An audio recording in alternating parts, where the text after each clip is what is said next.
Chipped ham and football. That's what Pittsburgh does. Hey, everybody, welcome back to the show. Brian Batko with you from the Pittsburgh Post-Gazette here, one of your Steelers beat writers. Going to be joined today by one of my fellow Steelers beat writers for the PG, the venerable Gerry Dulac. He was in the room Monday when longtime team president Art Rooney II gave his annual end of the season address, wrap up, State of the Union, whatever you want to call it. So we're going to dig into a little bit more of the owner's comments. As always, this show brought to you by Pella.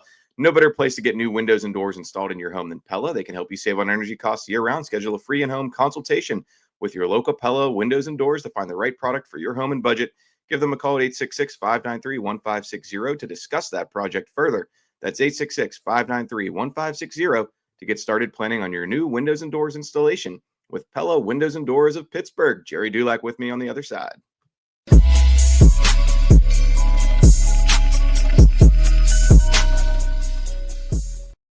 Up the screen. I'm good. All right. There he is, Gerry Dulac. He's in the airport getting ready to head out of Pittsburgh to enjoy some well-earned time off. How you doing, Gerry? Yeah, I'm good, Brian. I'm going to escape the cold for about 5 days, if you don't mind. So, glad I'll be doing the same thing next week. Yeah, I'll be doing the same thing. Yeah, so I know you are. Good for you. Yeah. So we'll chat a little bit about Art Rooney II's comments yesterday on the South Side with you and others from the assembled local Pittsburgh media, and pretty much just be like we're driving in the car to Philly or Baltimore or Cincinnati or wherever the heck we got off to this season. I don't know, Gerry, what was kind of your major takeaway? I mean, it seemed to me like his message sort of boiled down to, look, there's all these things we can talk about with the coaching and the staff and the defense, but this league is one of haves and have-nots at the quarterback position. Yeah, that was basically it. I mean, no surprise that he threw his support behind Mike Tomlin. You know, saying a guy who's won that many games in the league, which is 183, which I think is 12th all time. Anybody can win that many games as a good coach. But, to me, Brian, this isn't a question. It's not a debate about whether Mike Tomlin's a good coach. Yeah, he's a good coach. He's a great coach. It's about that you've gone 8 years without a playoff victory. It's that you've lost your last 6 playoff starts. You've been one and done under Mike Tomlin 8 times, which is one short of the dubious mark set by Marty Schottenheimer, who's known as a guy who couldn't get past the first round of the playoffs. And so that's what's starting to, I'm not going to sit here and say soil Mike Tomlin's legacy, but it's certainly becoming a bit of a tarnish on his record. So it's not about that he's a good coach. It's about what do you do to change what has been happening now since 2016. So, but the fact that he, supported him, no surprise. And look, Brian, he gave him a 3-year, $50 million extension in June. He's not going to walk away from that. And the only way they are parting ways is if Mike Tomlin chooses to do so and then wants out of his contract. Otherwise, they're committed to it. And the Steelers aren't going to walk away from Mike Tomlin and then just pay him however much money for sitting around. So, but I think the quarterback issue, no question, was the primary focus. The coaching staff was part of it to a different degree, but not like the quarterback situation. And he said, obviously, that, it's highly unlikely both would be back. It's his preference to just choose one. But what I found intriguing about that is him wanting to have the same style of quarterback throughout the quarterback room. And almost kind of suggesting that the 2 different styles was a hindrance to Arthur Smith. And I just don't buy that, for one. I don't see the Kansas City Chiefs having a problem with Carson Wentz being the backup to Patrick Mahomes, and they're no more alike than your beard and my facial hair. But that's you look at the same with the other Super Bowl team. Jalen Hurts and Kenny Pickett are 2 different types of quarterbacks. But I will say the Steelers historically have had the same types of quarterback in their room. When you look at Ben Roethlisberger, Charlie Batch, Byron Leftwich, Mason Rudolph, all pocket passers, fairly tall. Obviously, Latry nobody Jones. is. Yeah, right. Obviously, nobody as big as Ben, but that type of player. But that's what he wants. So now it comes down to who do you choose, and when you do choose one of them, what type of backup do you go get? It's the type of backup they're going to get in free agency is going to depend, obviously, on who the quarterback is. So I kind of found some of that intriguing, but there's no question, he said it for years, and we all know it. The quarterback's not only the most important position in the NFL, it might be the most important position in all of professional sports. And if you don't have one of those guys, you could be a good team, but you're not going to be a championship team. Do you think him bringing that up was a little bit of damage control for Arthur Smith after one season in which the natives were restless by the end? I think his honeymoon ended right around week 11 or 12 there, and certainly the 5-game slide had him in that unenviable seat of Pittsburgh offensive coordinator, which I think sometimes gets even more criticism than head coach because everybody thinks they can call the plays. Do you think that was him kind of explaining why they're going to continue down this road after one season of Arthur Smith, and why they're not pulling the plug, because he did have some, extenuating circumstances there, jumping from quarterback to quarterback? Yeah, I don't think it's fair to assault Arthur Smith and get rid of him after 1 year.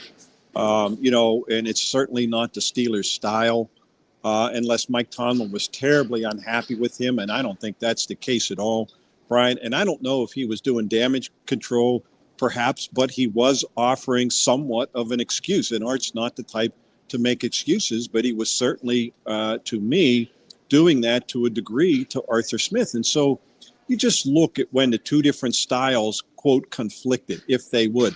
They go 4-2 with Justin Fields, and then they switch to Russell Wilson, and that transition was as smooth as can be. It's as smooth as this tabletop I'm sitting at, Brian. They go 6-1 then with Russell Wilson.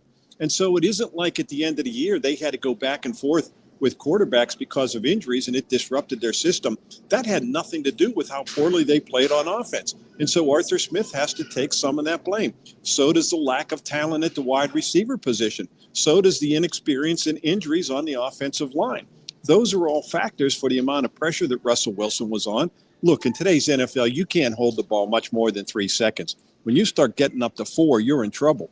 But if your receivers aren't getting open and you're trying to wait for them to get open, you're going to be in trouble. And the Steelers don't have receivers who can get open in the middle of the field. So I think there's several layers to the problems they had at quarterback, but I don't think it had anything to do with the varying styles of Justin Fields and Russell Wilson. I also wonder if maybe this messaging from Art that it's going to be one or the other, basically. I mean, I can't imagine a team in 2025 signing up for two, and I don't want to say Russell Wilson's a statue, but two guys who are less than mobile, because I think anytime you go from your starter to your backup, you're going to want the next guy to at least bring you a certain sort of floor that maybe he can give you a little bit of ability to run around. So as we all kind of sit here and try to read the tea leaves and figure out which way the Steelers are going to go with that position, that all-important position, as you said, next year, I know you've reported it up, but I'm certainly too leaning in the direction of I think they're going to pick the younger, more athletic, and more upside at this stage of his career, Justin Fields. Brian, I'm with you. That has been my thought the last 3 weeks based on the different things that I hear. I'm not going to tell you it's etched in stone, because in the past couple of days, I heard some other things that it's not etched in stone, that there's some sentiment for Russell Wilson. I as much as I like Russ, and I think he was a good pickup at the time, if you're going to choose between one or the other, to me, you choose on the side of age, and you choose on the side of the way you believe the league is being played. Look at the Final Four. Look pretty much at the 8 teams who were still alive. Yeah. 6 of those teams had mobile quarterbacks, and Mike Tomlin, always espousing the fact that he's a fan, if you will, of mobile quarterbacks. I have to think if they're going to sign one of the two, it's going to be Justin Fields. And and again, you go with youth, and 2, you saw some development in Justin Fields that certainly wasn't apparent beyond his ability to run in Chicago. And so I think what they saw in that 6-game sample was enough to convince them that he developed a lot further than his Chicago days, and they feel maybe with a full year and with one guy there, nobody to look over your shoulder for, that Justin Fields will be the guy going forward. Yeah, that's certainly the vibe that I'm getting. But also, on that note, Art mentioned that those two players are going to have options as well. So, That's I mean, right. he's acknowledging that they're unrestricted free agents. That's how the business works. The Steelers had ample opportunity to sign them for longer term if they wanted to, but they took a risk. Those players took a risk, and now we'll see where they decide they want to go. I mean, with Russell Wilson, could he reunite with Pete Carroll in Las Vegas? Because I think he, while he had a rough end of the season, probably did enough to, get himself a bridge quarterback job or something somewhere else next season. And Fields, who knows what one of the other 31 GMs saw from him in those first 6 games. And he might have some suitors at 26 years old and with all that rushing ability. Yeah, I've thought all along, Brian, since the season, that Justin Fields' 6-game start bought himself a job with another team because almost might have been good for him that he faded to the background, because it's the last image in a lot of teams' mind was what he was doing in that Raiders game. That's exactly right. And his marketability last year with the Bears, they're trying to trade him, and there weren't a lot of teams willing to give up much to get him. We know what the Steelers gave up to get him, and it wasn't a whole lot. But I think if he goes on a free agent market, and here's the other thing too, look at that free agent market. Unless you want to go with an older guy like Kirk Cousins or Aaron Rodgers, which I don't see teams selling out for that one. No. There aren't many guys out there. And when you look at who is available, Russell Wilson and Justin Fields are among the top 3 to 4 most appealing free agent quarterbacks on the market. So, Sam Darnold should be, I'm going to imagine, will be at the top of that list. But it's not like they're going to go out in free agency and find a better option. They are just not. But the big thing will be who's the quarterback, and now what type of backup do you go sign? If it's Russell Wilson, you're going to go sign a pocket passer. If it's Justin Fields, you're going to go find a mobile quarterback. So that's probably going to be the most intriguing aspect of what they do in free agency. Well, the one avenue we haven't mentioned, because you're right, I mean, it's a bit reductive to say, but the guys who are hitting free agency this year are free agents for a reason. And if Kirk Cousins or Aaron Rodgers are available via trade, they're available for a reason. So the one road we haven't mentioned, and Art mentioned this yesterday, I think was then asked about it as a follow-up, are your Gerry senses tingling at all for a draft pick at quarterback, or do you think that's unrealistic based on where they sit and at least what we think we and the gurus know about this quarterback class? Yeah, I don't know, Brian, that it's unrealistic, but I think it's highly unlikely this year because, to me, they have, they have some other issues to address. Because if all this is about immediacy, winning a playoff game now, which was the directive last year, well, it's the same this year. And so bringing in a rookie quarterback, could be a little problematic when you have a guy like Justin Fields, if you will. So I don't see them going that route, because they need to address that defensive line. They need to draft a wide receiver. The defensive line, big time, is what they need to do. That 4 of those 6 guys who were, on the roster for the playoff game are going to be over 30, and you might as well clean all those out. And so you got to go find the next Cam Hayward. You need to get a running back who can get to the edge. Both those guys are free agents, and it's unlikely they are going to sign both of them. I would imagine just one of them, and I imagine Jaylen Warren will come at a cheaper price. Yeah. And I think Arthur Smith prefers Jaylen Warren over Najee Harris. So I think that's the way they'll go. The one thing I will add about the quarterbacks, Brian, to your point, is Art Rooney did mention yesterday that whichever quarterback they sign, it'll be more than for 1 year. They're not going to sign him to a 1-year prove-it deal. He wants to sign him to a multi-year deal. And by multi-year deal, I mean no more than 3 and likely just 2. But a quarterback is definitely going to be in their future. Now, I wouldn't be surprised if they draft a quarterback in the middle rounds. That wouldn't surprise me at all. But they would just be moving up from so far down to try and get, one of those quarterbacks that you think can lead you to the future, into the future. And I just don't see them doing that this year. Yeah, I'm with you. I think if you're considering spending a first or even second round pick on a quarterback, I mean, why do that when you could potentially still develop somebody like Justin Fields, who, yes, right, he's got 4 years in the league, but he came into the league very young. So, maybe once you get to round 3 or certainly round 4, day 3 of the draft, see if anybody has fallen, and maybe then you make a move to go up and backfill with someone who's got potential, maybe to be the next Russell Wilson or Dak Prescott, a mid-round guy who everybody overlooks. So, all right, Gerry, well, I know you got to get boarding soon. Maybe get your breakfast sandwich. Anything else you I already got that in, Brian. I already got that. There you go. That's why I said I had time for you now, because I finished it. Well, you're a pro's pro. Yeah, I didn't necessarily agree with everything that Art Rooney II had to say yesterday, but I did understand some of his messaging as far as a lot of this stuff is deck chairs on the Titanic if you don't have that superstar under center, and clearly they're still trying to get that guy. Yeah, Brian, Art Rooney is not the type to come in and pound the table and scream and yell. It's just not who he is. It never was. And so I didn't expect him to come in and start spitting vitriol, that's for sure.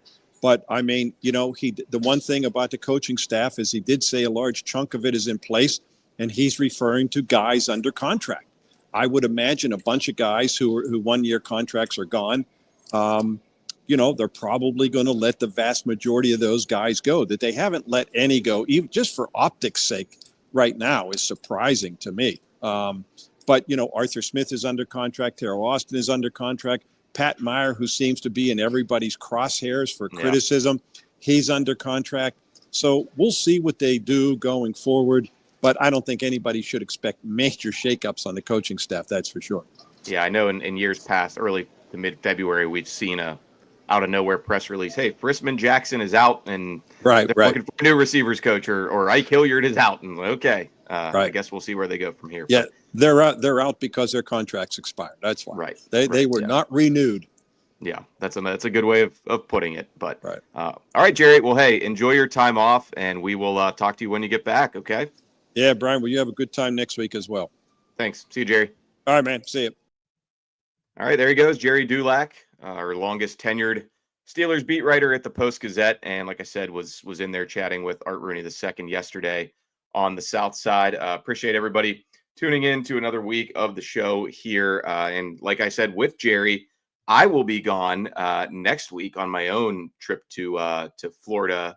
So I will miss chatting with you guys for a week, but I'm sure all the other people here on the Post-Gazette YouTube channel will have you covered. And forgot to mention Goldberg, Persky, and White, of course. If you've been diagnosed with mesothelioma or asbestos, call your local attorneys at Goldberg, Persky, and White. For over 40 years, their firm has represented thousands of lung cancer and mesothelioma victims. Call 1-800-COMPLEX or visit gpwlaw.com for your free consultation from Goldberg, Persky, and White. And we'll have plenty more shows throughout the rest of this week as well. Ray Fittipaldo, Chris Carter, the usual cast. I think we might be kicking off our Steelers and NFL mock draft tracker this week too. So make sure you stay tuned for that. Jason Mackey with his morning first tens. And things are going to go a little quiet, a little dark on the Steelers front to some extent now that the owner has spoken, and that kind of puts a bow on the voices who weigh in on the season that just passed. But as Gerry alluded to at the end there probably will be some assistants moving in and out. Maybe not the people that some in Steeler Nation wanted to see changed or shifted around on this coaching staff, but they're running it back, and they're going to try to do so with mostly the same staff in place, obviously, starting with Mike Tomlin. Look out for my Steelers mailbag later this week. If you haven't, if you're watching this video right as we post it, you might get a Ray Fittipaldo chat. Still a chance to hop in with him on the website on Tuesday. And otherwise, we will be back with you soon. Thanks, as always, for checking us out here on Chipped Ham and Football.